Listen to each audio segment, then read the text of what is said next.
খারাপ লাগছে, মা যেহেতু চলে যাচ্ছেন, 5 দিন ছিলেন, আমরা অনেক আনন্দ করছি 5 দিন।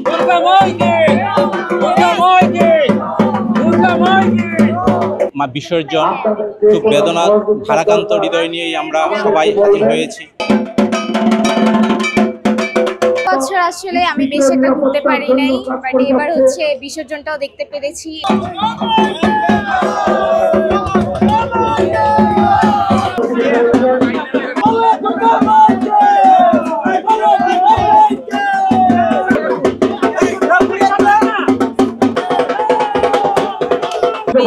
খারাপ লাগছে, মা যেহেতু চলে যাচ্ছেন, 5 দিন ছিলেন, আমরা অনেক আনন্দ করছি 5 দিন। এখন চলে যাচ্ছেন, আমাদের খুবই কষ্ট লাগতেছে। আর দেবীর কাছে প্রার্থনা ছিল আমরা যাতে সুখে শান্তিতে থাকতে পারি, নারীরা যাতে স্বাবলম্বী হতে পারে, পরনির্ভরশীল না হয়, নিজেরা আত্মনির্ভরশীল হতে পারে, অবশ্যই এটা চাওয়া। আজ দশমী, মা বিসর্জন খুব বেদনা ভারাক্রান্ত হৃদয় নিয়েই আমরা সবাই হাজির হয়েছি। কারণ আজ মা চলে যাচ্ছে, হয়তো এই দিনটি আগামী বছরের জন্য অপেক্ষা করতে হবে। বছর আসলে আমি বেশি একটা ঘুরতে পারি নাই, বাট এবার হচ্ছে বিসর্জনটাও দেখতে পেরেছি, এটাও খুব ভালো লাগছে। আবার অনেক খারাপ লাগছে যে মা আবার চলে যাচ্ছে, 1 বছর পর মাকে আবার দেখতে পারবো, এটাই আশা করি। আবার সামনের বছর সুন্দর মতো দেখতে পারবো। চাওয়া এটাই ছিল, যেহেতু আমাদের দেশে এখন একটু অস্থিতিপূর্ণ অবস্থা, সবার যাতে মঙ্গল হোক, সবকিছু যাতে ঠিকঠাক হয়ে যাক, এটাই চাওয়া।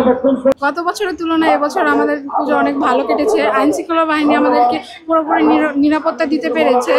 এবছর মা আমাদেরকে বিদায় দিচ্ছে, আসছে বছর আবার হবে। ভালোই হয়েছে এবং নিরাপত্তা ভালো।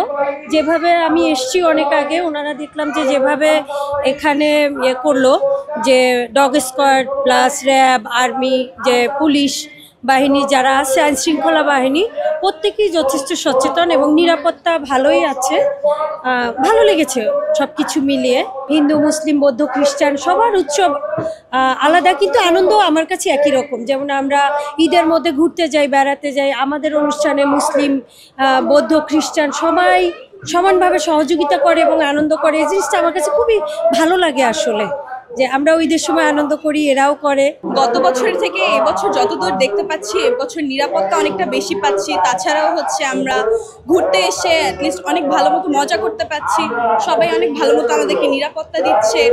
গত বছরের তুলনায় এবছর বলতে গেলে অনেকটা ভালোভাবেই পূজা হচ্ছে। আশা করব নেক্সট ইয়ার আরও ভালোভাবে কিছু হবে।